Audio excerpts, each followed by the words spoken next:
Amin untuk pembacaan firman Tuhan. Yang dikatakan berbahagia adalah setiap kita yang membaca dan merenungkan firman Tuhan hari lepas hari. Nah, jadi ketika kita melihat di pasal sebelumnya gitu ya, di PA 2 minggu yang lalu, itu berbicara tentang kedatangan Raja yang adil dan damai, dan ada harapan di masa depan yang lebih baik bagi umat Tuhan. Nah, ketika kita melihat di pasal 33 ini, maka di sini menekankan bahwa meskipun ada ancaman dari musuh, tapi Tuhan akan menjadi pelindung dan keselamatan bagi mereka yang percaya kepada Tuhan.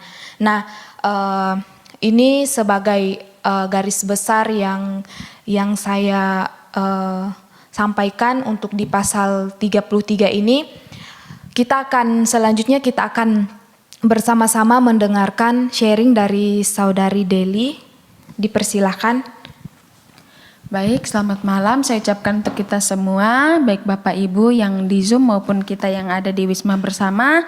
Terima kasih untuk kesempatannya.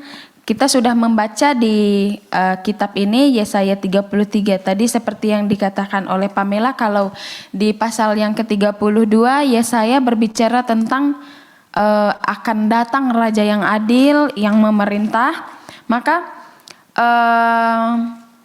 di pasal yang ke-33 ini Yesaya katakan kedatangan Tuhan itu di masa depan, tapi kita masih di saat ini, kita masih di dalam ancaman. Pada saat itu ini masih berkonflik dengan Asyur. Jadi Yesaya menguatkan mereka meskipun kita ada di dalam ancaman, kota-kota kita rusak, kita di dalam penjarahan, tapi di sini mau dikatakan bahwa Tuhan itu ada bersama kita. Nah, di pasal yang ke-33 di ayat 1 itu dikatakan bahwa Yesaya mengecam bagi musuh-musuh bangsa Israel, terutama Yehuda. Pada saat itu mereka akan menerima balasan, mereka akan hancur, dan penderitaan yang mereka perbuat kepada bangsa Israel juga akan sama dikerjakan oleh Tuhan. Nah, lalu di ayatnya yang kedua, di sini bangsa Israel memohon doa, perlindungan dan keselamatan daripada Tuhan.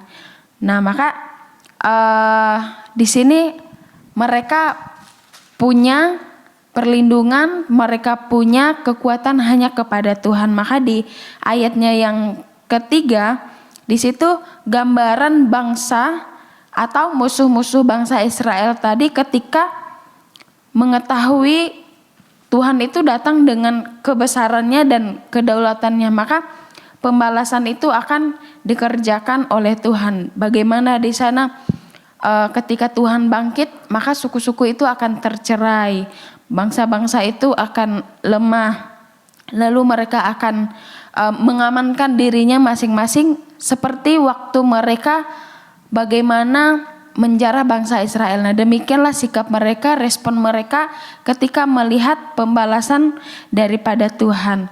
Ayat yang ke-5 dan 6 itu adalah gambaran tentang bagaimana Tuhan itu akan datang di dalam keadilan. Tuhan akan datang menegakkan kebenaran dan memberikan janji keselamatan bagi Sion, bagi Yerusalem. Lalu di ayatnya yang ke-7 sampai 9 itu keadaan bangsa Israel ketika mereka ada di dalam kondisi yang sulit. Waktu mereka berada di tangan musuh, kehidupan mereka itu tidak baik. Nah, kalau dari sini Ariel, ketika saya melakukan pendalaman di ayat ini, maka Ariel ini itu adalah gambaran dari Sion itu tadi. Bagaimana mereka di dalam keadaan yang lemah, tapi di dalam keadaan yang lemah itu Tuhan akan datang bagi mereka. Itu ada beberapa kota, beberapa daerah yang disebutkan, dan itulah kiasan dari keadaan mereka. Lalu di ayatnya yang ke-10 sampai ayat yang ke-13 itu adalah pernyataan dan tindakan Tuhan ketika Tuhan bangkit melawan musuh-musuh ini. pembalasan daripada Tuhan akan dilakukan bagi musuh-musuh Israel. Tuhan katakan ia tidak akan diam. Nah, ketika ada yang berbuat salah, di ayatnya yang ke-10 itu dikatakan, sekarang aku akan bangkit, firman Tuhan, sekarang aku akan meninggikan diriku, sekarang aku akan ditinggikan. Jadi Tuhan memperlihatkan kekuatannya kepada para musuh kalau Dia itu Allah yang besar, Dia Allah yang berdaulat, yang mengerjakan semuanya. Maka Tuhan hanya memandang para musuh itu seperti rumput kering, kemudian mereka akan seperti jerami, lalu amarah mereka adalah api yang memakan diri mereka sendiri.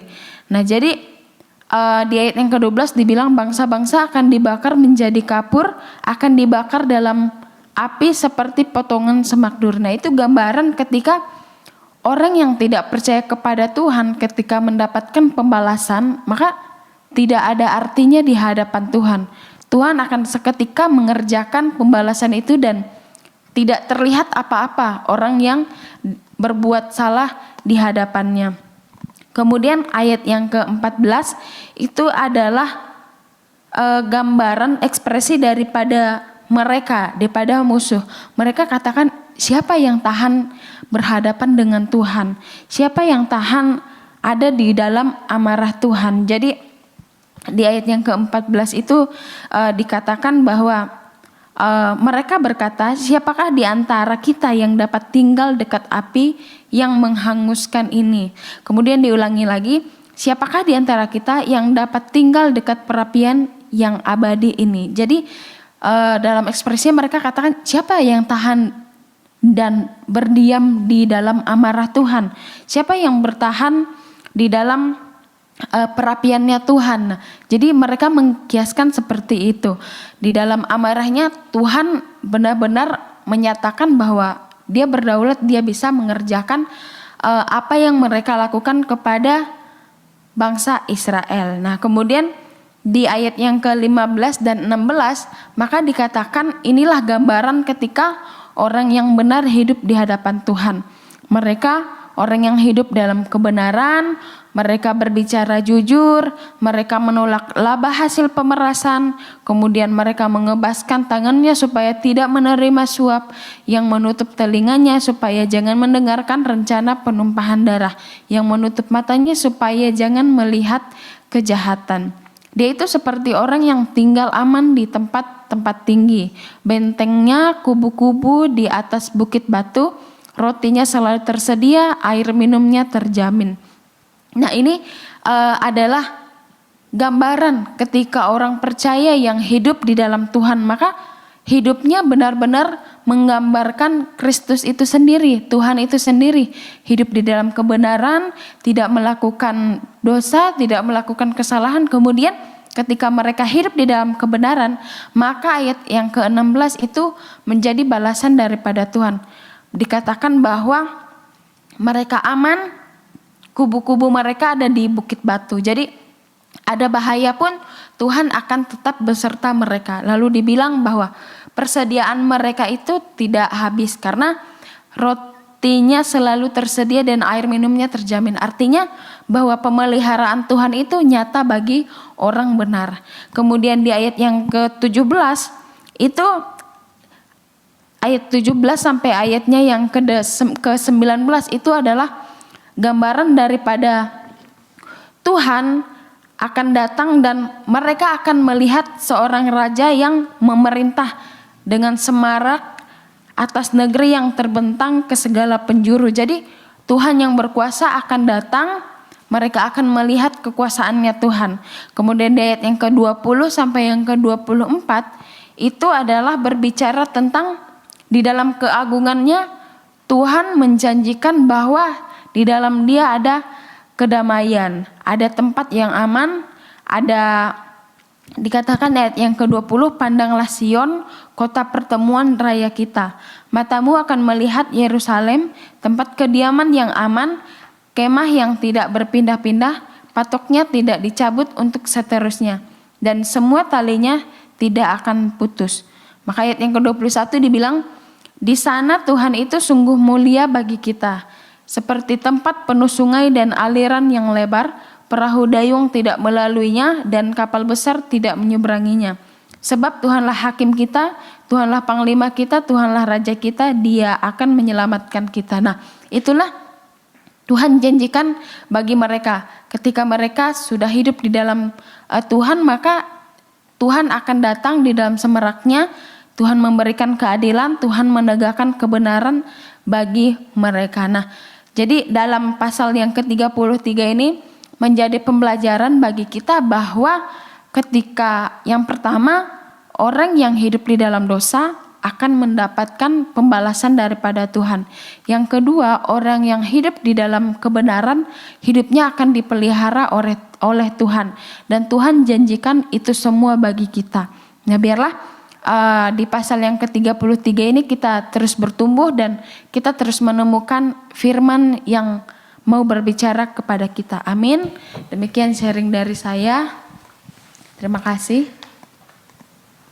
Baik, terima kasih kepada Saudari Deli yang sudah menyampaikan sharing firman Tuhan kepada kita semua.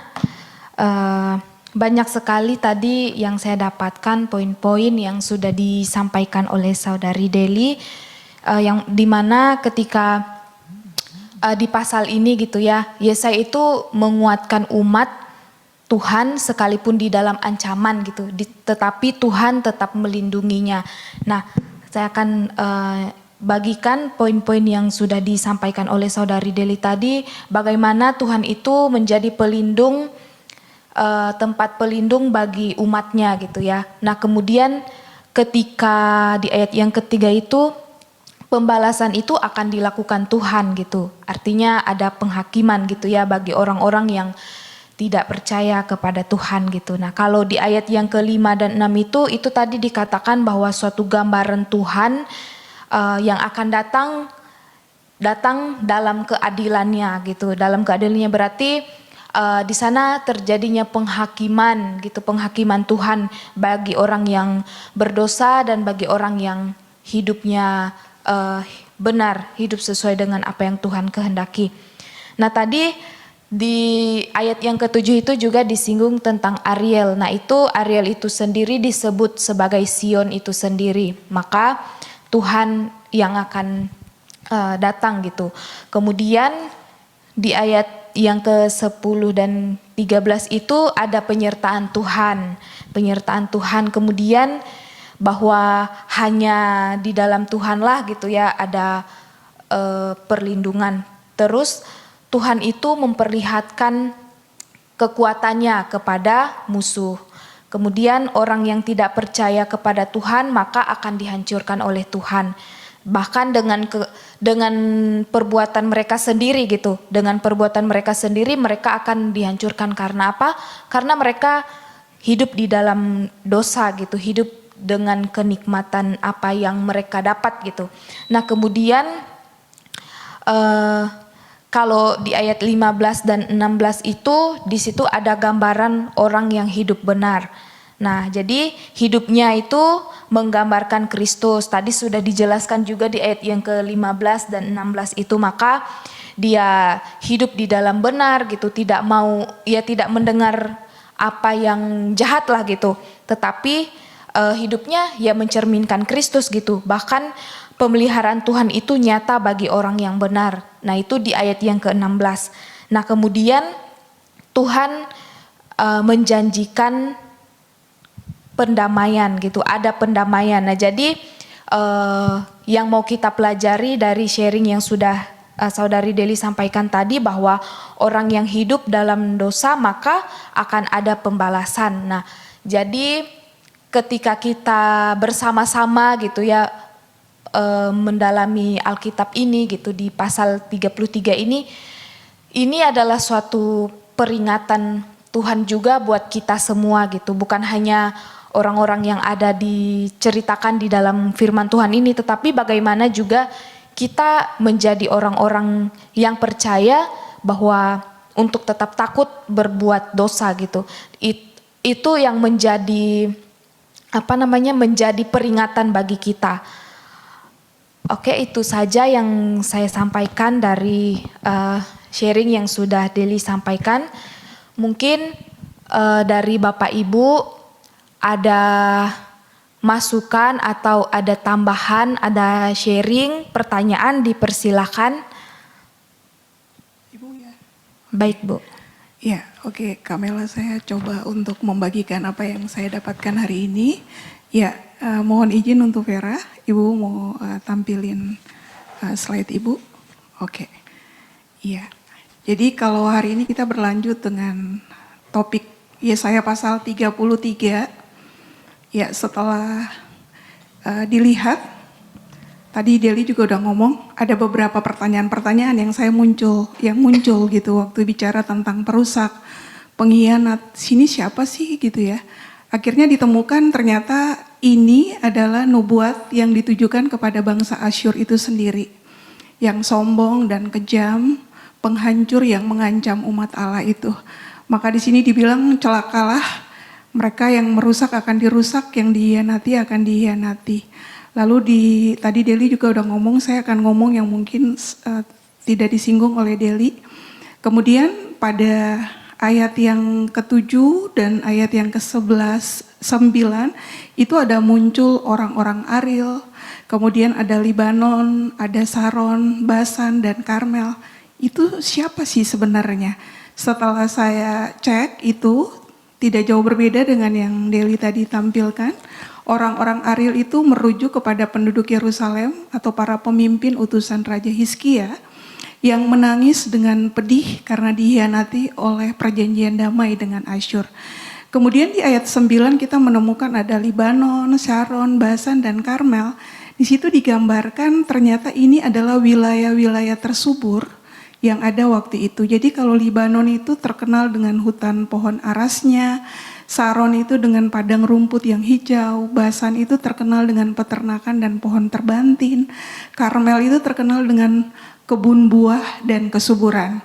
Nah, waktu ngelihat ini adalah penghancuran wilayah-wilayah tersubur yang diwakili oleh penghakiman Allah atas kesombongan manusia.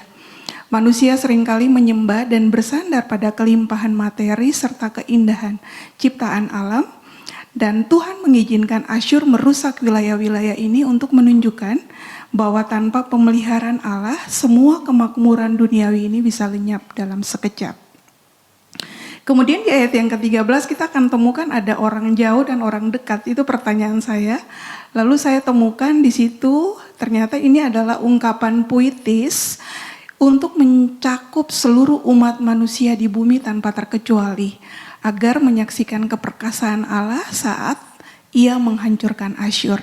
Jadi orang-orang yang jauh itu seperti bangsa-bangsa lain gitu ya. Di situ dilukiskan seperti Mesir, Babel, Ethiopia. Kalau orang-orang yang dekat itu adalah umat Israel atau penduduk Yehuda itu sendiri. Jadi setelah dilihat ini, secara rohani pengelompokan ini mengarah pada panggilan universal.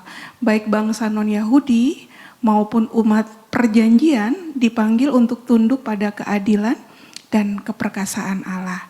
Ya, kemudian di ayat yang ke-15 sampai selesai kita lihat itu di ayat yang ke-17 itu muncul ya. Matamu akan memandang raja dalam semaraknya dan akan melihat negeri yang terbentang jauh. Sebenarnya waktu kita lihatin ayat 15 itu kan bagaimana hidup yang benar itu yang tadi Deli udah sampaikan.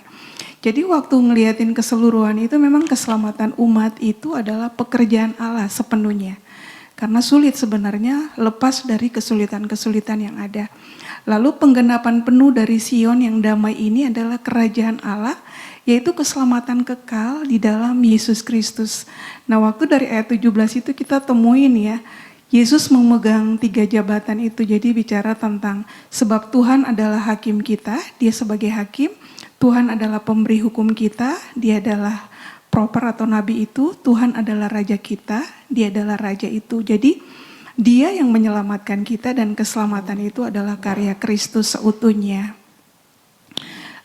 Kemudian yang saya dapatkan, kemudian di ayat yang ke-24, tidak seorang pun akan berkata aku sakit dan segenap penduduknya akan diampuni kesalahannya. Itu merujuk bahwa Yesus itu adalah tabib agung yang menghapus dosa.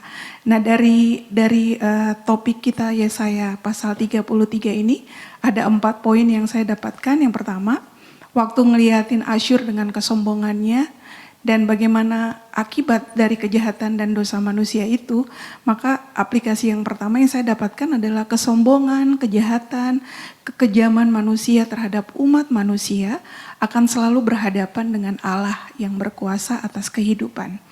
Kemudian yang kedua, kita lihat waktu umat Allah berseru minta pertolongan Tuhan, kita melihat Tuhan sendiri bilang Dia akan datang dan menolong. Maka di sini saya dapatkan bahwa tanpa pemeliharaan Allah, semua kemakmuran duniawi bisa lenyap dalam sekejap. Tadi kita lihat ada beberapa wilayah yang begitu subur tapi semuanya juga hancur. Maka hiduplah dalam kebergantungan pada Allah, bukan materi dan yang memuaskan dagingmu. Kemudian yang ketiga yang saya dapatkan adalah kehadiran Kristus sebagai Tuhan dan Raja, Hakim dan Nabi itu untuk keselamatan kita. Maka kita bersyukur dan biarlah kita tetap di dalam Dia, di dalam Kristus dan menjadikan Kristus sebagai pusat hidup kita. Dan yang terakhir, hidup dalam kebenaran dan tidak dalam dosa, karena hidup benar itu memberi keamanan dan kebahagiaan kekal. Oke, itu dari saya, Kamela. Thank you. Baik Ibu, terima kasih untuk tambahan dari Ibu, dari sharing yang sudah disampaikan. Jadi ini juga menjadi wawasan kita gitu ya, bahwa ternyata di sini yang nubuat yang ditujukan itu kepada bangsa Asyur gitu. Jadi kalau kita lihat gitu ya di Asyur inilah gitu, Tuhan memakai mereka untuk kalau kita lihat di pasal-pasal sebelumnya gitu ya, Tuhan memakai mereka bangsa Asyur ini untuk membuat umatnya menderita dan lain sebagainya gitu ya. Tapi justru di sini ketika terlalu mereka menganggap diri mereka ini semakin kuat, semakin luar biasa gitu ya, bahkan merasa diri mereka itu lebih baik lah gitu. Tetapi akhirnya mereka sendiri yang mengalami kehancuran gitu, bahkan mengalami istilahnya itu teguran itu, dan itu akan terjadi kepada mereka gitu. Karena kemudian kita di sini juga belajar bahwa ternyata kesombongan, kejahatan itu menjadi bagian yang akan kita hadapi gitu, berhadapan dengan Allah itu sendiri gitu. Maka kita diingatkan dari sharing yang sudah Ibu Lydia sampaikan tadi, bagaimana kita harus belajar terus-menerus hidup benar, sekalipun hidup benar yang mau kita lakukan gitu ya, itu biasanya itu nggak mudah gitu, bahkan banyak tantangannya. Tetapi firman Tuhan sendiri mengatakan bahwa belajarlah untuk terus hidup benar dan berperilaku yang memuliakan Tuhan.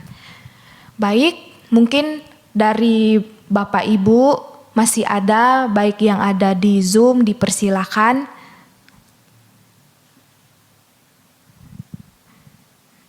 Dari Pak Heri atau Ibu Iva, Kak Marle, ada Kak Susi juga, ada Kak Dina, ada Ibu Lumongga, dipersilakan. Mungkin ada tambahan atau ada sharing atau ada pertanyaan, dipersilakan. Baiklah, sedikit saja, tapi panjang. Tidak apa-apa. Coba saya singkat aja ya. Jadi yang saya mau sorot, nama-nama kota tadi sebenarnya sudah di-sharingkan, cuma saya memperdalam penggalian saya tentang Ariel, ya, Basan, Saron, dan kota-kota lainnya. Nah, di ayat 7-9 ya, 7 dan 9.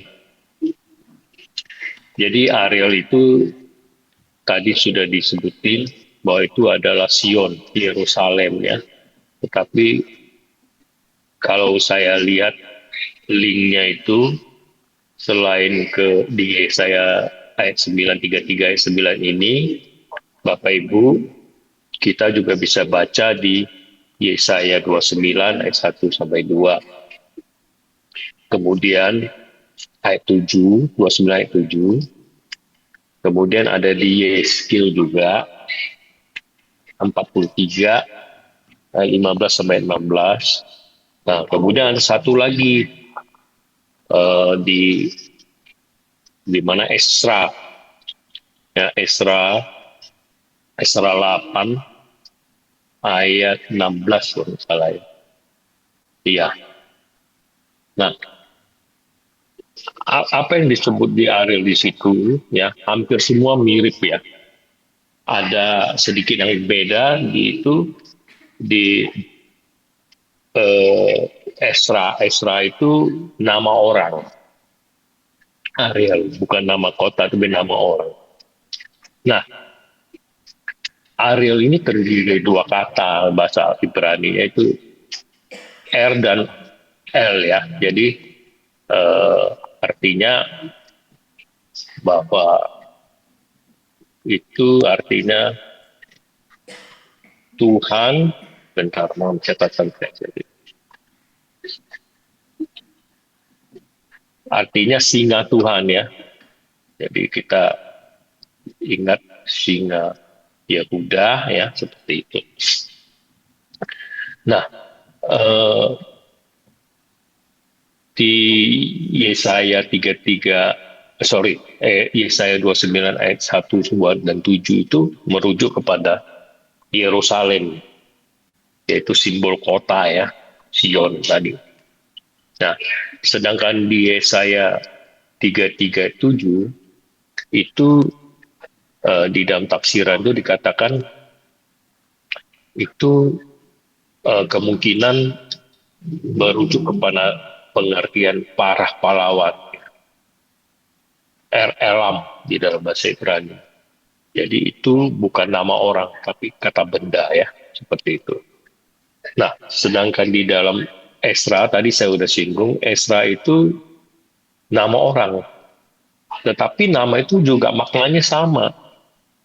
Ya, singa Allah gitu ya.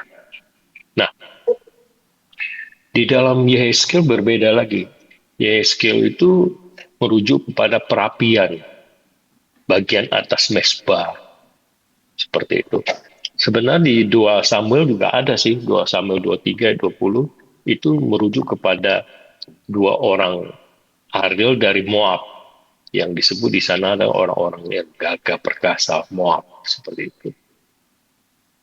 Nah, menariknya di dalam sebuah tafsiran itu, saya membaca bahwa Yesaya ini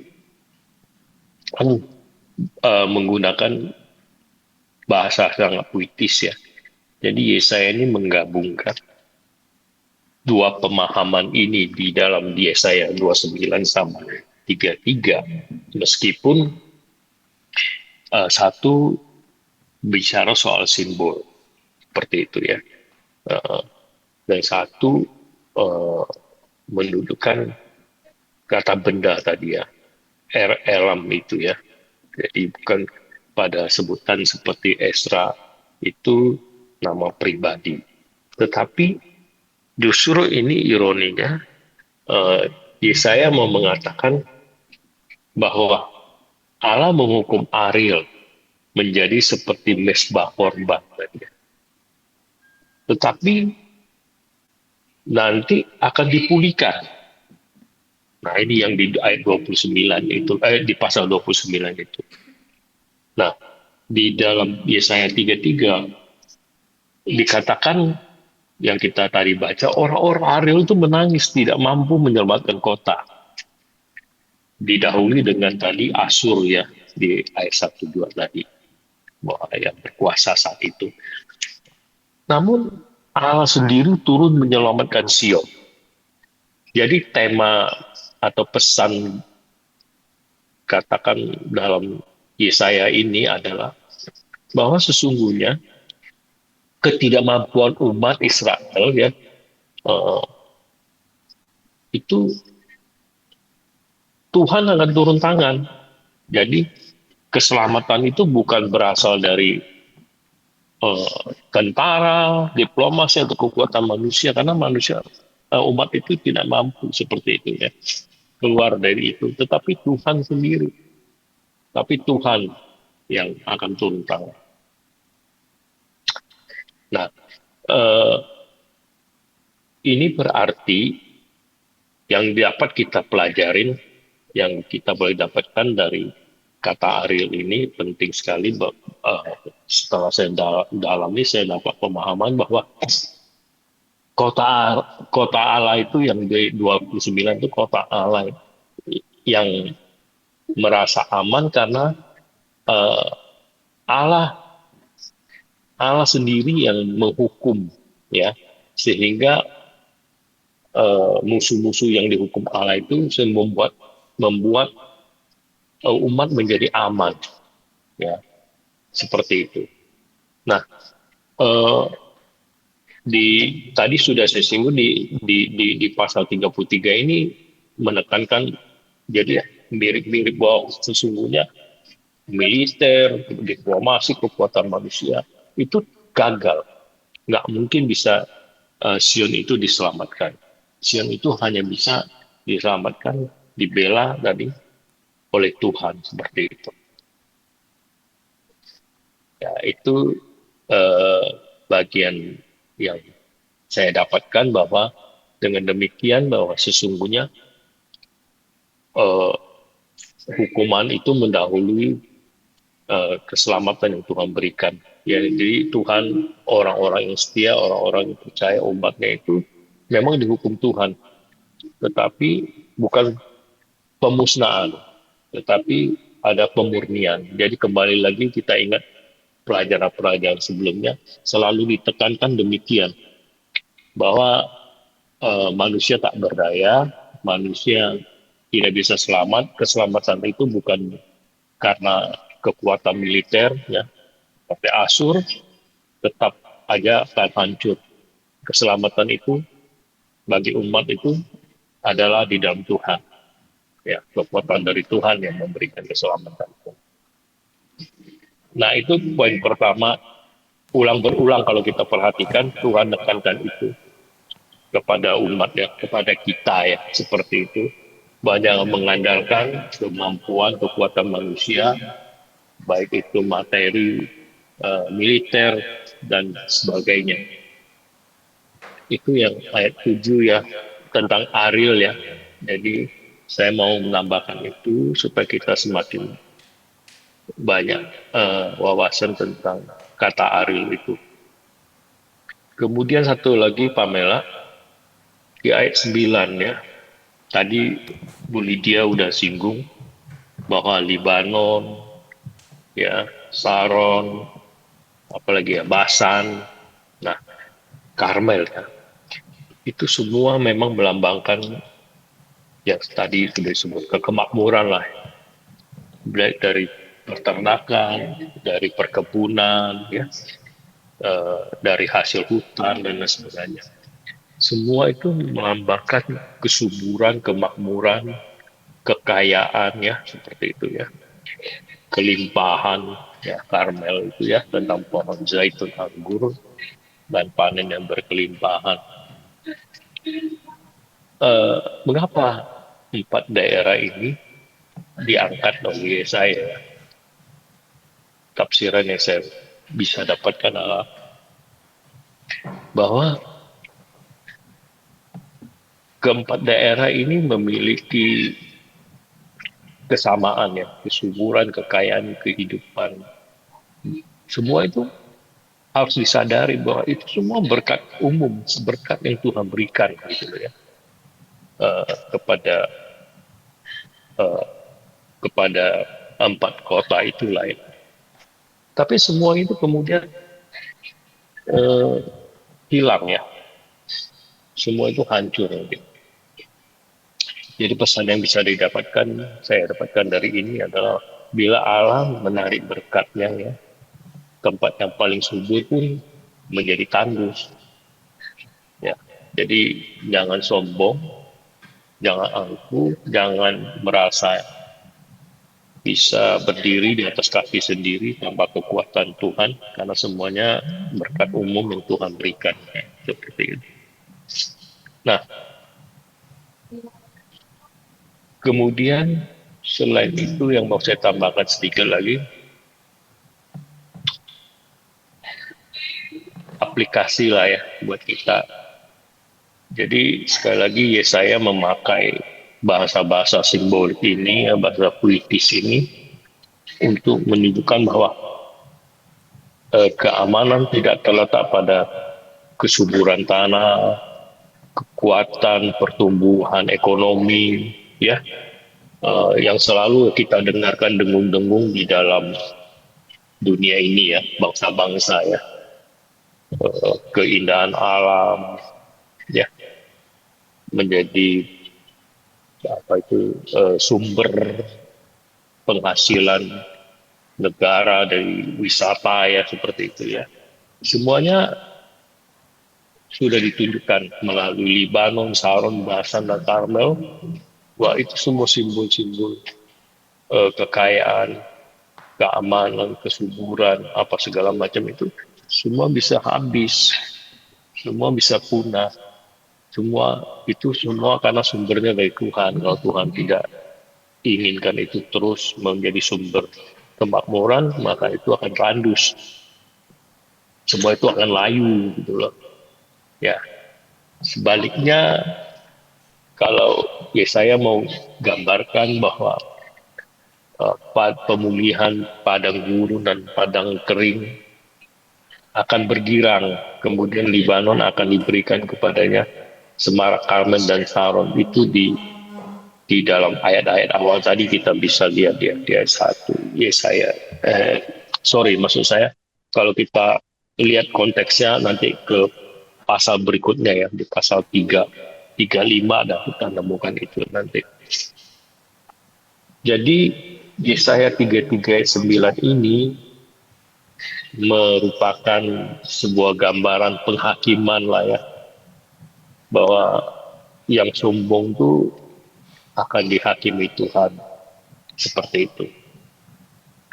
Nah, barangkali itu kali ya yang ingin saya sampaikan Pamela. Jadi sekali lagi, kalau di ayat 9 ini bahwa pemulihan itu akan terjadi, tapi didahului penghakiman ya, seperti itu.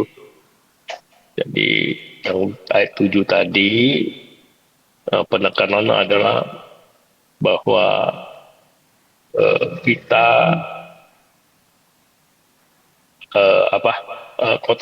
kota Ariel dan kata Ariel yaitu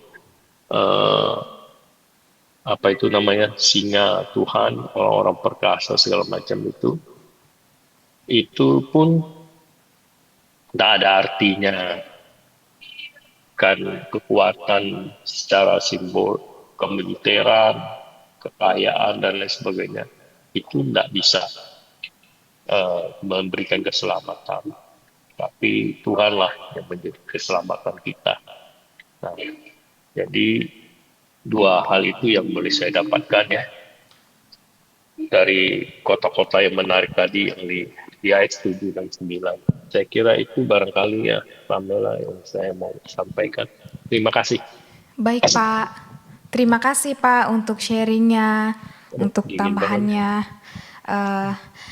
Dari inti dari sharing yang sudah Bapak sampaikan tadi, di sini mengajarkan kepada kita bahwa sesungguhnya keselamatan itu bukan kita dapatkan dari kekuatan militer atau kepada kekuatan Asyur gitu ya. Kalau di dalam konteks ini, tapi ingat bahwa keselamatan itu hanya kita dapatkan dari Tuhan.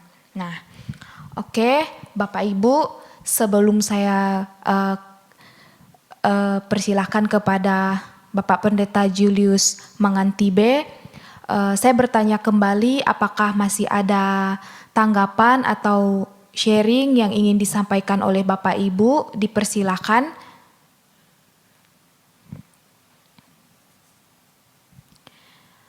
Oke, baik, kalau tidak ada, langsung saja kita akan mendengarkan sharing dari Bapak Pendeta Julius Mangantibe. Dipersilahkan.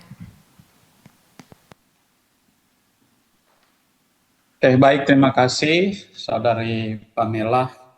Ya, salam selamat malam Bapak Ibu, saudara-saudari yang terkasih dalam Tuhan. Selamat malam, Pak. Ya, tadi saya di awal ya, saya berharap ini jaringan stabil ya, karena kemarin mati lampu cukup lama sehingga berdampak pada jaringan internet yang terganggu ya sampai hari ini. Makanya saya ke kantor lebih bagus sinyalnya. Begitu Bapak Ibu. Ya, terima kasih untuk malam ini, senang ya boleh bersama dengan Bapak Ibu di dalam kelas PA. Ya. Ini merupakan yang pertama kali ya, sebetulnya George sudah beberapa kali untuk meminta saya memimpin PA ya, tapi karena satu dan lain hal baru malam ini terrealisasi Bapak Ibu. Ya, jadi sebetulnya saya katakan ke George, ya, saya bilang ini agak berat bagi saya ya, karena bahas PL. Saya sukanya itu PB ya, perjanjian baru, tetapi ya Alkitab ya semua harus suka gitu ya. Nah, jadi lebih apa ya? Lebih familiar lah kalau kemudian saya membahas perjanjian baru Bapak Ibu ya. Baik, malam hari ini saya dipercayakan untuk membahas terkait dengan Yesaya pasal 33 ya, ayat 1 sampai ayat yang ke-26. 24, sorry. Ya, jadi menarik ya untuk kemudian kita melihat bagian ini, sebetulnya apa yang tadi juga sudah disampaikan oleh Saudari Deli ya, dan juga Bapak Ibu yang lain ya yang sudah memberikan tanggapan terkait dengan PA kita malam hari ini dari Yesaya pasal 33. Nah, jadi sebetulnya next Vera, kalau kemudian kita melihat bagian ini, sebetulnya pasal 33 ini adalah merupakan klimaks ya dari apa yang sudah dibahas ya. Kalau kemudian kita melihat dari pasal 28 ya, pasal 30 sampai dengan pasal 33 ini, secara khusus kita menggarisbawahi kata celakalah engkau ya. Namun Bapak Ibu, kita melihat di dalam kitab Yesaya ya secara keseluruhan itu ya, kitab ini adalah merupakan kitab yang paling kaya ya, secara khusus terkait dengan penyataan mengenai kekudusan ya, mengenai kedaulatan ya, lalu kemudian juga mengenai karya keselamatan Allah itu ya, yang kemudian juga tadi sudah diseringkan bagi kita. Tetapi kemudian kita melihat ya di dalam bagian ini bagaimana kemudian di tengah pergolakan politik ya yang terjadi sekitar abad 7, abad ke-8, kemudian Yesaya dipanggil Tuhan untuk kemudian menyampaikan firman Tuhan ini kepada bangsa Yehuda. Ya, yang kemudian kita ketahui bersama bangsa Yehuda sedang berada di dalam ancaman yang sangat serius ya dari kekuatan kerajaan atau kekaisaran Asyur.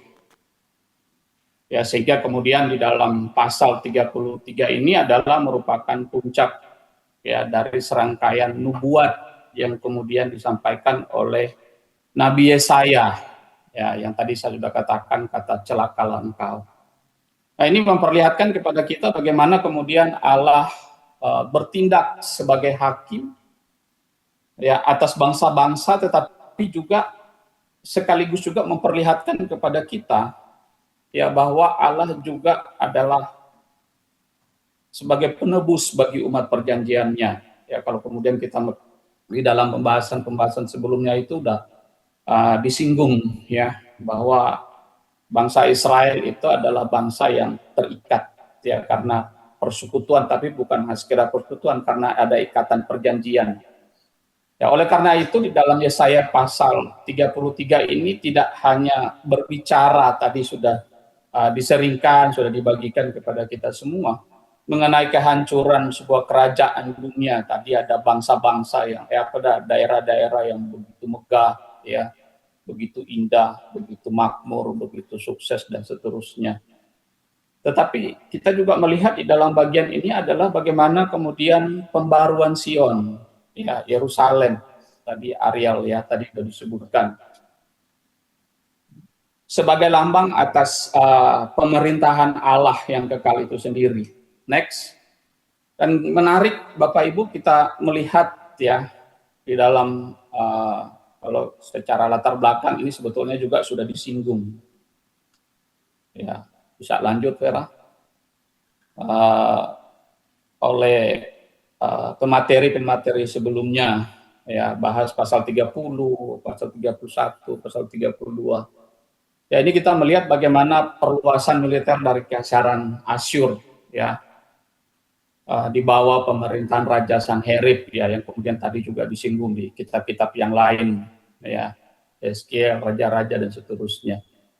Ya di akhir abad ke-8 ya sebelum Masehi yang kemudian bagaimana setelah berhasil menaklukkan kerajaan Israel ya Israel Utara pada waktu itu sekitar abad ke-7 sebelum Masehi, Asyur kemudian melanjutkan ekspansinya itu ke wilayah Yehuda ya yang kemudian tujuannya menjadikan Yerusalem itu sebagai bagian dari kekaisaran bangsa Asyur. Nah, Bapak Ibu Saudara ini menjadi puncak ya. Kemudian di abad yang di tahun 701 ya sebelum Masehi itu kemudian Raja Sanherib mengepung Yerusalem ya pada masa pemerintahan Raja Hizkia. Kemudian kita melihat di dalam dua raja-raja pasal 18, pasal 19 ya lalu kemudian di dalam pasal 36 sampai dengan pasal 37 nanti kita akan bahas selanjutnya di dalam kitab Yesaya. Nah, jadi Bapak Ibu dalam hal ini melihat bahwa kondisi tersebut Yehuda kemudian berada di dalam tekanan ya yang begitu luar biasa.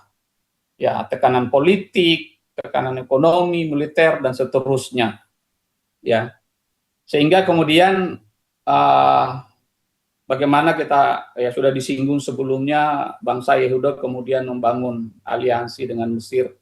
Itu adalah merupakan suatu yang sangat wajar ya. Lumrah untuk kemudian ya bagaimana mereka mempertahankan diri ya dari kemudian mereka mengandalkan Tuhan. Ya.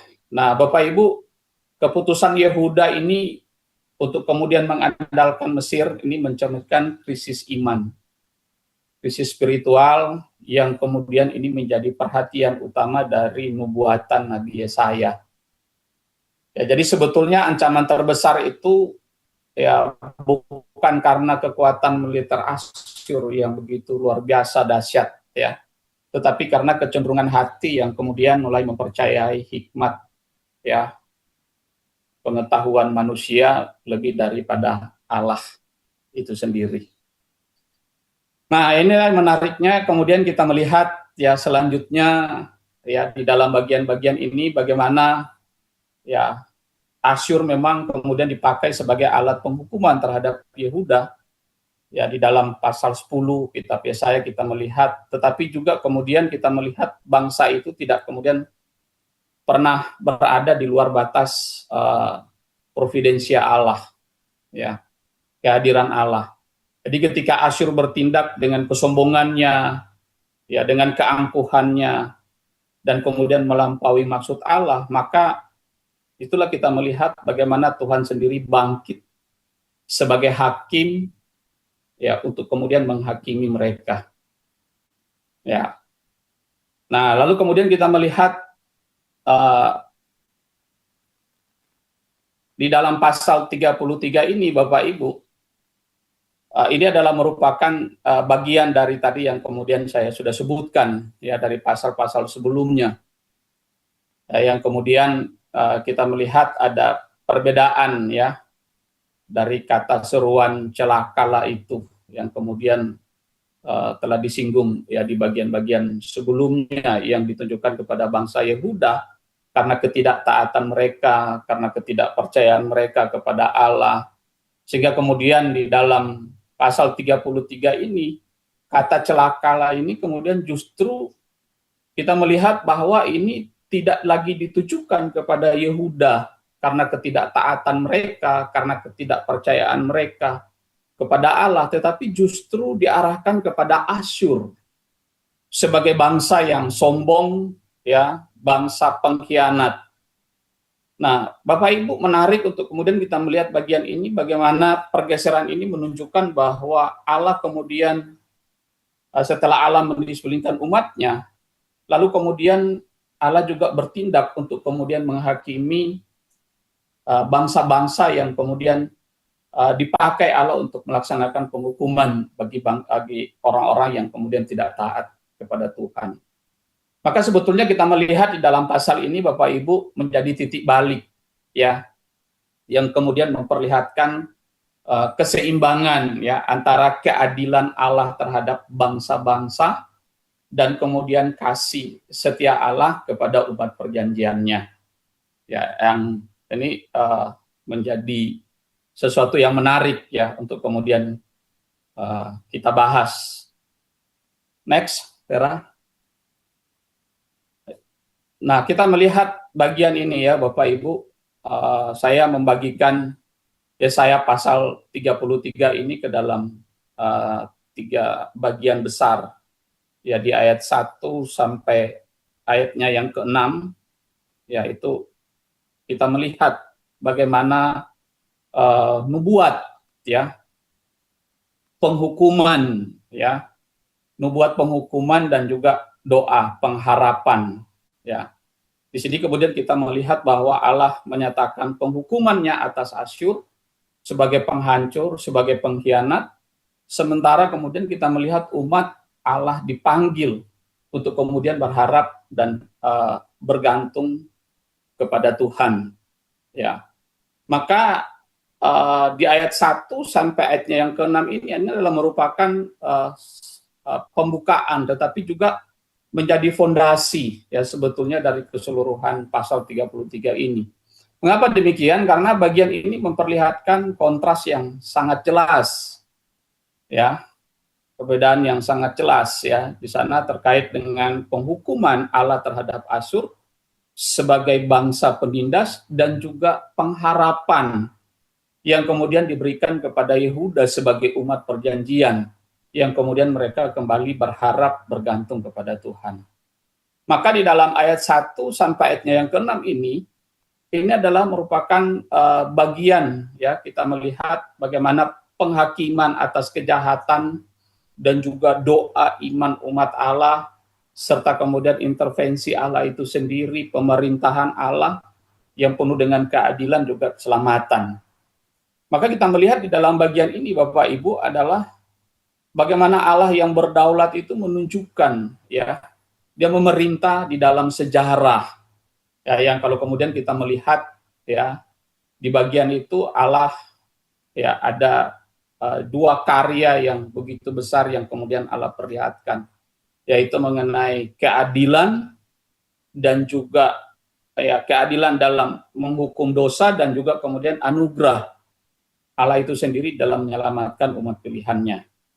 Maka dengan demikian Bapak Ibu penghukuman atas Asyur dan pemeliharaan Tuhan terhadap Yehuda ini adalah merupakan 2 aspek penting ya dari tindakan Allah yang sama, yaitu yakni Allah menyatakan kemuliaannya melalui penggenapan rencana penebusannya. Maka menarik di ayat pertama kalau kemudian kita melihat diawali dengan celakalah engkau hai penghancur yang sendiri tidak dihancurkan ya di dalam teks asli Alkitab. Ya, ini merupakan interjeksi ya atau kata yang kemudian mengungkapkan seruan ya perasaan yang kalau kemudian di dalam kitab Yesaya ini adalah merupakan nubuat penghukuman. Jadi sebetulnya dalam bagian ini bukan sekedar mengandung nuansa ratapan, tetapi juga adalah merupakan satu deklarasi ya pengadilan Allah terhadap pihak yang kemudian dalam hal ini Asyur di bawah murka Allah.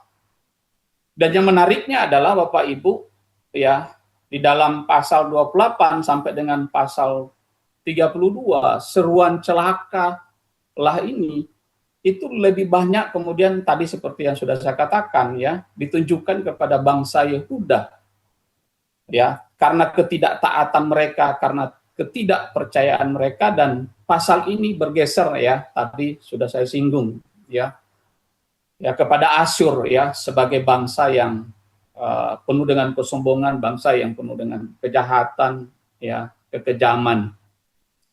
Maka kita melihat dalam bagian ini prinsip penting bahwa memang Allah memakai ya bangsa-bangsa itu sebagai instrumen ya, sebagai alat ya penyertaan.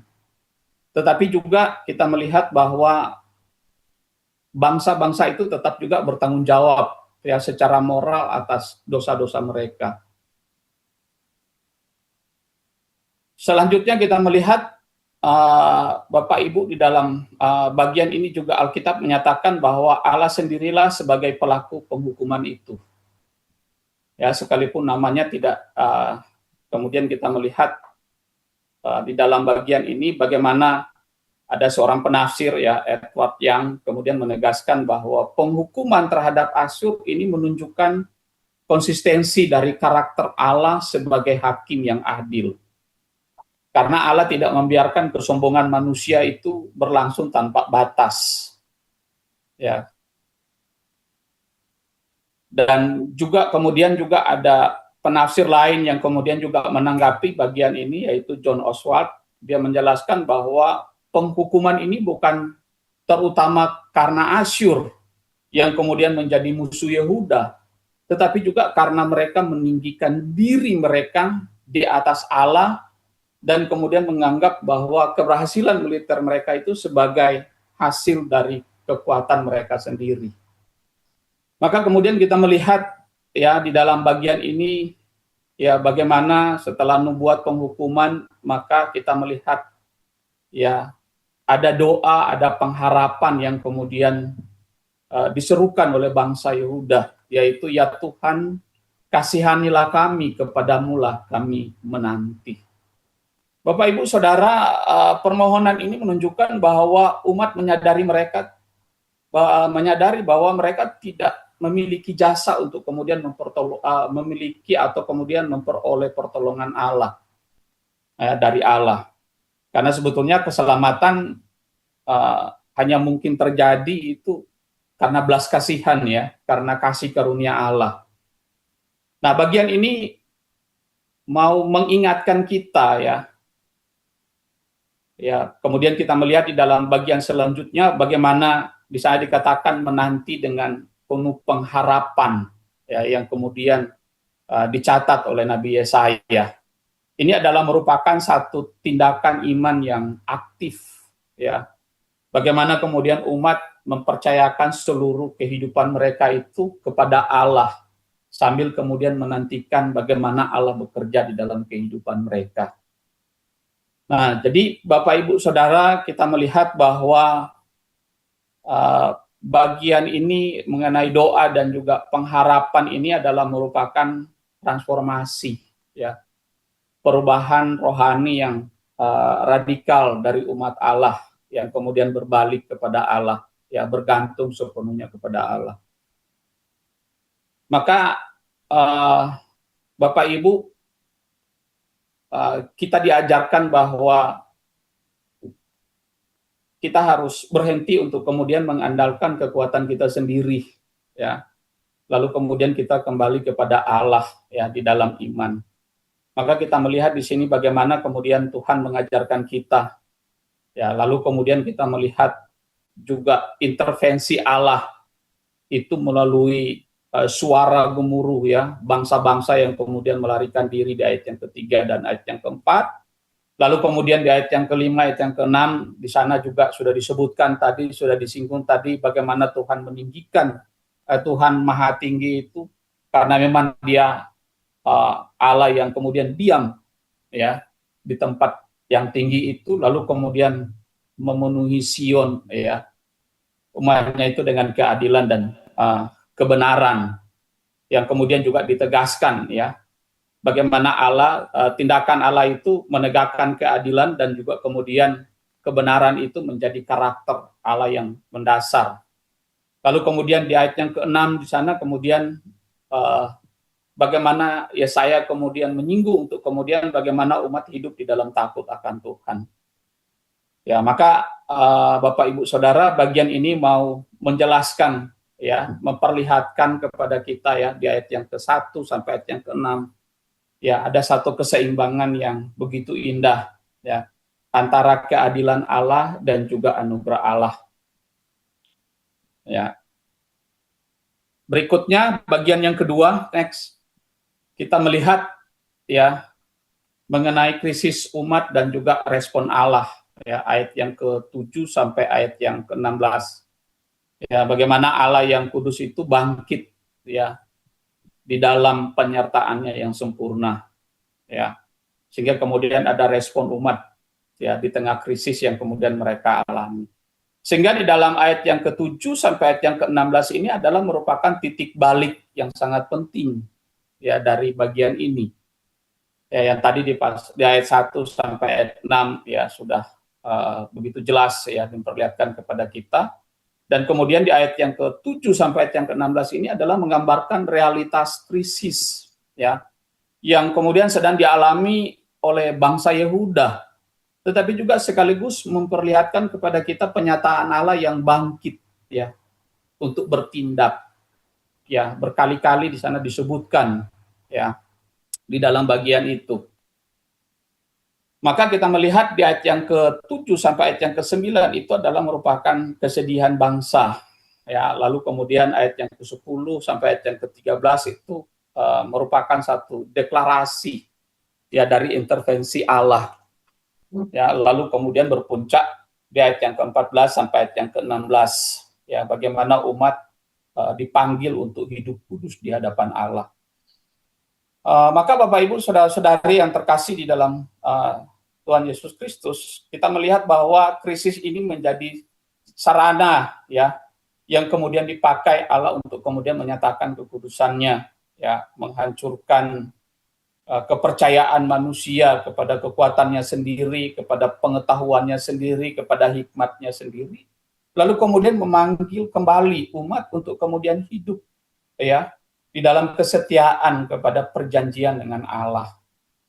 Maka dengan demikian Bapak Ibu, penderitaan bukanlah tanda Allah meninggalkan umatnya, melainkan adalah bagian dari karya penyertaan Allah, ya, providensia pemeliharaan Allah, untuk kemudian membentuk umat yang kemudian semakin bergantung kepada Tuhan, ya, yang tadi juga kemudian kita singgung. Apa yang kemudian menjadi krisis, ya, yang kemudian dialami, ya, di dalam bagian ini, yaitu kemudian kita melihat di ayat yang ke-7 sampai ayat yang ke-9, ya, tadi sudah disebutkan, ya, oleh Pak Heri dan juga Ibu Lydia, ya, dan juga yang lainnya, ya, bagaimana kegagalan seluruh kekuatan manusia, ya, yang kemudian tidak lagi diandalkan, ya, secara khusus di ayat yang ke-9, kota-kota atau daerah-daerah yang begitu luar biasa, ya, yang kemudian di sana menjadi sandaran umat pada waktu itu, tapi kemudian itu hilang dengan sekejap, ya. Nah, dalam bagian ini adalah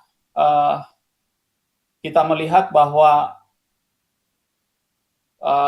bagaimana kemudian kita ditunjukkan, ya, satu kenyataan yang kemudian tidak dapat kita sangkali, sehingga kemudian Nabi Yesaya mengajak umat Yehuda untuk kemudian melihat, ya, kondisi mereka yang sesungguhnya, bahwa sebetulnya apa yang mereka andalkan, apa yang menjadi sandaran itu runtuh dalam sekejap, ya.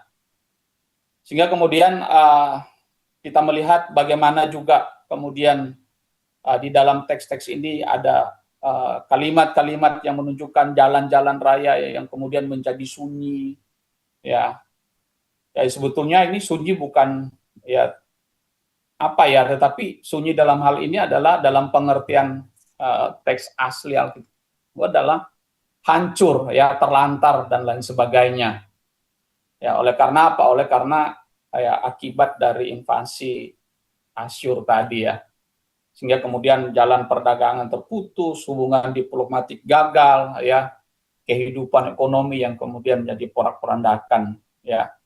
Ini sebetulnya kita melihat bagaimana ini menjadi simbol, ya, kehidupan sosial dan juga ekonomi, ya, dan seterusnya. Nah, sehingga kemudian ada penafsir yang kemudian menegaskan bahwa bagian ini sebetulnya mau menunjukkan kegagalan yang total, ya, seluruh strategi politik Yehuda, ya, yang kemudian kehancuran tersebut bukan karena terutama disebabkan oleh kelemahan militer, ya, atau karena kekuatan militer Asyur, tetapi sebetulnya adalah di sana diajarkan bahwa bangsa itu telah menggantikan posisi Allah, ya, di mana seharusnya mereka bergantung kepada Allah, tetapi justru mereka bergantung kepada kekuatan dunia, yaitu mereka berharap kepada Mesir, ya, dan seterusnya. Lalu kemudian di ayat yang ke-10, ayat yang ke-13 tadi sudah disinggung bagaimana kemudian Allah bangkit di dalam kekudusannya, ya. Ada pengulangan kata, ya, di sana yang kemudian kita bisa lihat, ya, sekarang aku akan bangkit, ya, sekarang aku akan meninggikan diri, sekarang aku akan mengangkat dan seterusnya, ya. Jadi kita melihat adalah bagian ini adalah bagaimana ditunjukkan mengenai tindakan ilahi, ya, yang pasti terjadi, ya. Allah sendiri kita melihat bahwa dia bertindak atau dia bereaksi tidak karena terpaksa, tetapi sebetulnya Allah bertindak itu sesuai dengan waktu yang kemudian juga ditetapkan di dalam rencana kekalnya yang berdaulat, ya. Dan ini kita melihat juga sungguh ironi, ya, menunjukkan, ya, kesia-siaan keseluruhan seluruh kesombongan manusia, ya, ketika kemudian berhadapan dengan Allah yang Maha Kudus. Jadi apa yang kemudian tampak besar menurut manusia, apa yang kemudian tampak indah, apa yang kemudian tampak hebat, ya, bagi kita, ya, ketika berhadapan dengan Allah yang Maha Kudus itu tidak berarti apa-apa. Maka disinilah Tuhan mau mengajarkan kita, ya, bahwa segala sesuatu yang kemudian kita anggap itu luar biasa, tapi sebetulnya di hadapan Tuhan itu adalah bukan apa-apa, ya.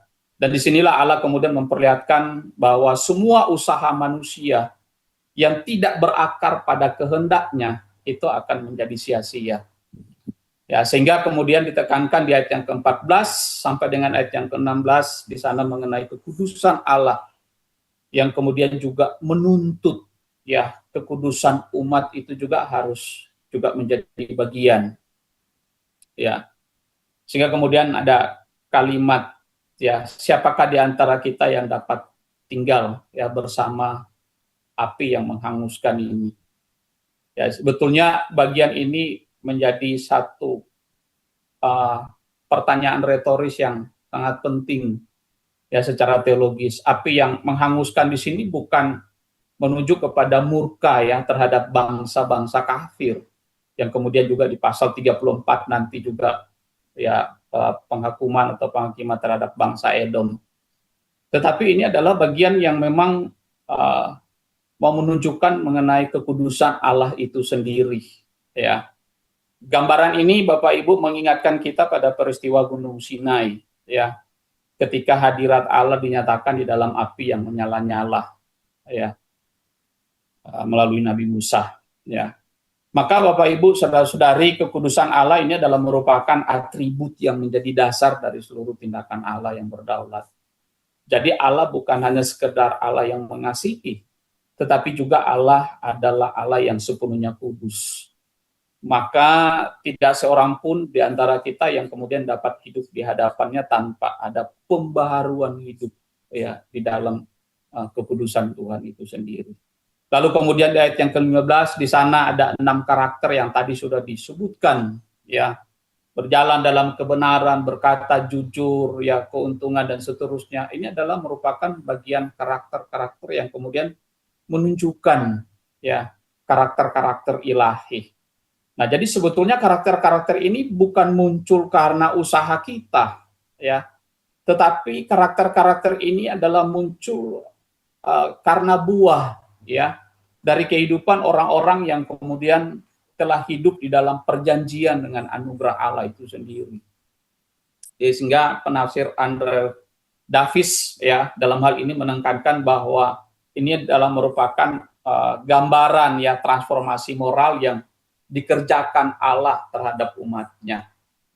Ya, maka keselamatan itu selalu menghasilkan kehidupan yang kudus.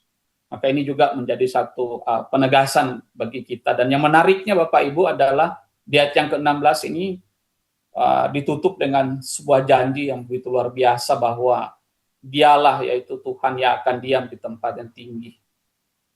Ya, lalu kemudian rotinya diberikan kepada orang-orang yang dan seterusnya. Nah, jadi Bapak Ibu, janji ini memperlihatkan bahwa Allah bukan sekedar memanggil umat ya kepada kekudusan, tetapi juga Dia adalah Allah yang memelihara umatnya. Ya. Jadi pemeliharaan Allah di sini adalah mencakup kebutuhan jasmani, tetapi juga kebutuhan spiritual. Ya. Dan bagian yang terakhir di ayat yang ke-17 sampai ayat yang ke-24, ya di sana kita melihat bagaimana kemudian kemuliaan pemerintahan Allah atas Sion, ya. Atas Ariel tadi ya, Tuhan sebagai raja. Ya, ini adalah merupakan bagian penutup ya dari pasal 33. Next. Ya, pasal ayat yang ke-17 sampai ayat yang ke-24 ya. Bagaimana kemudian kita melihat ya tadi menubuatkan penghukuman atas Asyur, lalu kemudian krisis yang dialami umat, lalu kemudian intervensi Allah di ayat yang ke-7 sampai ayat yang ke-16. Nah, kita sekarang beralih diarahkan untuk kemudian kita melihat kepada satu visi ya, yaitu visi tentang kemuliaan ya pemerintahan Allah itu atas Sion. Ya. Ya, kita melihat di dalam bagian ini bagaimana damai sejahtera, keamanan, ya, kehadiran Allah di tengah-tengah umatnya itu menjadi sesuatu yang kemudian ditunjukkan dengan luar biasa oleh Nabi Yesaya. Ya, penglihatan akan raja dalam kemuliaannya di ayat yang ke-17, lalu kemudian keamanan Sion dan seterusnya tadi sudah disinggung. Ya. Maka Bapak Ibu dalam bagian ini kita melihat ya terkait dengan penglihatan akan pemerintahan Mesias ya di ayat 17 sampai ayat yang ke-19 ya. Bisa dikatakan engkau akan melihat raja dalam keindahannya.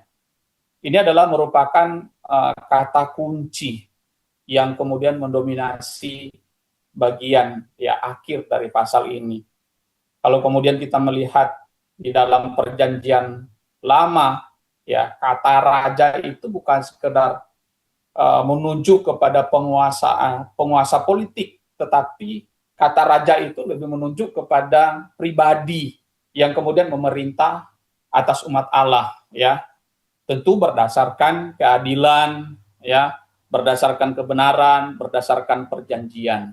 Dan yang menariknya Bapak Ibu adalah Yesaya tidak menyebut nama raja tertentu. Maka dalam hal ini menunjukkan bahwa fokus yang kemudian disampaikan oleh Nabi Yesaya melalui nubuatnya ini bukan hanya kepada Hizkia, tetapi juga melainkan kepada pemerintahan Allah itu sendiri yang kemudian pada akhirnya mencapai penggenapannya di dalam ya Mesias Sang Juru Selamat itu. Maka kita melihat dalam bagian ini ada frase dalam keindahannya. Ya.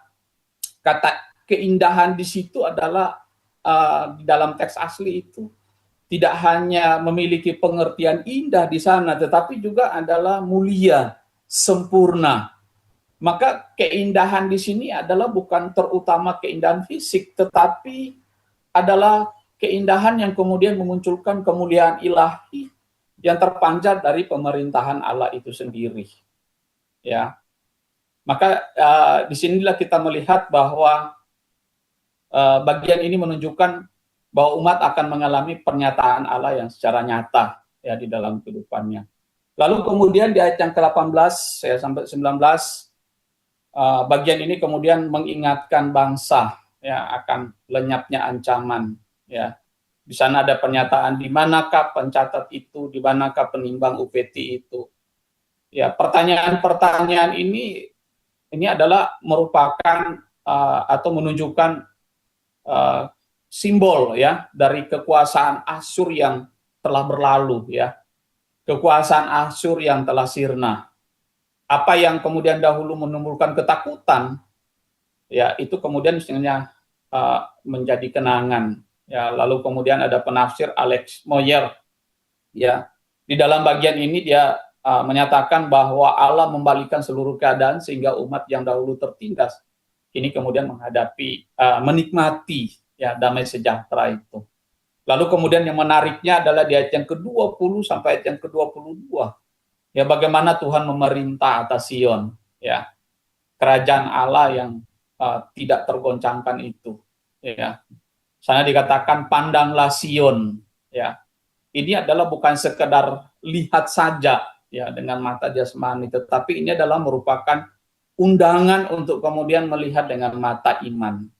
Ya, artinya adalah bahwa Sion itu tidak lagi dipandang sebagai kota yang terancam, tetapi Sion dipandang sebagai kota di mana menjadi tempat kehadiran Allah. Ya, di dalam Yesaya kemudian menyebut Yerusalem ya itu sebagai kemah yang tidak akan dipindahkan ya. Kata kemah di situ itu mengingatkan kepada kita sebagai pembaca masa kini yaitu bahwa menegaskan mengenai keamanan Sion itu bukan berasal dari benteng pertahanan melainkan dari kehadiran Allah itu sendiri. Dan di ayat yang ke-21 di sana dikatakan bahwa Tuhan yang Maha Mulia akan menyertai kita. Ya, kata Maha Mulia itu bukan sekedar Maha Mulia, tetapi dia adalah Tuhan itu adalah Maha Perkasa. Tuhan itu adalah Maha Agung. Sehingga ini menegaskan kepada kita mengenai supremasi Allah ya atas segala bangsa. Ya, maka kita melihat ya, di dalam bagian ini di ayatnya yang ke-22 ya ini menjadi satu hal yang sangat menarik ya. Sebab Tuhan ialah hakim ya. Tuhan ialah pembuat hukum kita, Tuhan ialah raja kita. Dialah yang akan menyelamatkan kita. Nah, Bapak Ibu, ayat ini merupakan salah satu dari pengakuan iman yang paling agung yang ada di dalam kitab Yesaya. Ya, saya bisa katakan demikian. Karena di dalam konteks perjanjian lama, ya kalau kemudian kita melihat hakim itu bukan sekedar menjatuhkan hukuman, tetapi juga hakim itu adalah membela umat yang tertindas.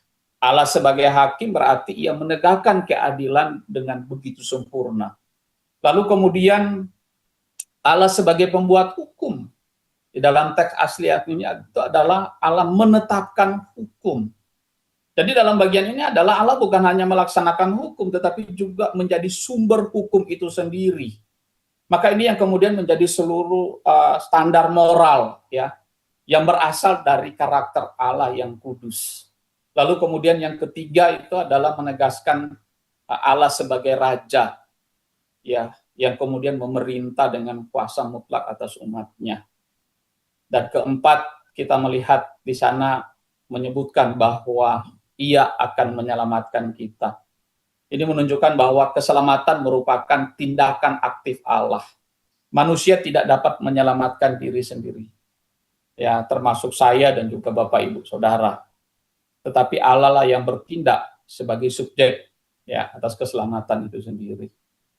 Maka di dalam bagian ini adalah ayat yang penafsir yang kemudian menyebut ayat ini adalah merupakan ringkasan ya dari seluruh teologi pemerintahan Allah yang ada di dalam kitab Yesaya. Ya, lalu kemudian Oswald menegaskan bahwa ada 3 jabatan yang kemudian ditegaskan dalam pasal ini ya, yaitu hakim, pembuat hukum, dan yang kemudian yang terakhir itu adalah raja. Ya. Nah, ayat yang ke-23 sampai ayat yang ke-24 ini adalah merupakan pengharapan eskatologis, ya, keselamatan yang sempurna. Ya, tidak ada seorang pun yang tinggal di situ akan berkata, aku sakit dan dosa penduduknya akan diampuni. Garis bawahi kata diampuni di dalam teks asli itu adalah diangkat. Ya, jadi dosanya itu diangkat, ya, ditanggung. Ya, tidak hanya diampuni itu sendiri pengertiannya. Tetapi juga menariknya adalah kata ini adalah bentuk pasif. Ya, menunjukkan bahwa pengampunan itu adalah merupakan tindakan Allah terhadap umatnya. Maka ini menjadi menarik, ya. Yesaya kemudian menempatkan pengampunan dosa ini sebagai penutup dari keseluruhan nubuat, ya, yang dia sampaikan di dalam bagian ini, yang kemudian memperlihatkan bahwa kebutuhan terbesar manusia bukan hanya sekedar pembebasan politik dari Asyur, ya, ekspansi Asyur, tetapi melainkan adalah merupakan pembebasan rohani, ya, dari dosa. Nah, itu yang kemudian ditegaskan, ya, di dalam bagian ini. Maka Bapak Ibu, next, yang terakhir adalah kesimpulan bagi kita, ya, di dalam kitab Yesaya ini pasal 33 ayat 1 sampai ayat yang ke-24, ini kita melihat, ya, satu realitas teologis yang begitu mendalam, ya, yang menunjukkan bagaimana kedaulatan Allah yang memerintah atas sejarah demi kemudian menggenapkan rencana penebusannya. Jadi di balik konflik politik antara Asyur dan Yehuda, Yesaya sebetulnya mengajak umat melihat bahwa Allah sendirilah yang kemudian menjadi aktor utama, ya, dalam sejarah. Dialah yang mengangkat bangsa-bangsa sebagai alat penghukuman, tetapi juga sekaligus merendahkan mereka ketika mereka sombong, ketika mereka angkuh, ya, menggantikan ketaatan kepada kehendaknya. Maka dengan demikian Bapak Ibu, dari Yesaya pasal 33 ini adalah bukanlah Asyur, ya, atau Yehuda, tetapi adalah menunjukkan kepada kita adalah Tuhan yang bertahta sebagai raja, ya, atas seluruh bumi. Ya. Maka tidak ada kuasa di dunia yang mampu bertahan di bawah pemerintahan Allah. Next. Sebagai penutup, ya, refleksi bagi kita dan juga closing statement, ketika dunia yang kemudian semakin mengandalkan manusia dan pengetahuannya, apakah kita sebagai orang percaya, sebagai gereja Tuhan masa kini, itu akan tetap setia hidup di bawah pemerintahan Kristus, bahwa dia adalah sebagai hakim, dia adalah sebagai pembuat hukum, dan dia juga adalah raja, untuk kemudian kita terus mempercayai kedaulatan serta providensia Allah. Sebagai closing statement, saya ambil dari ayatnya yang ke-22, di sana dikatakan Tuhan ialah hakim kita, Tuhan ialah pembuat hukum kita, Tuhan ialah raja kita, dialah yang akan menyelamatkan kita. Demikian Bapak Ibu pemaparan atau penjelasan dari saya terkait dengan Yesaya pasal 33 ayat 1 sampai yang ke-24. Tuhan Yesus memberkati.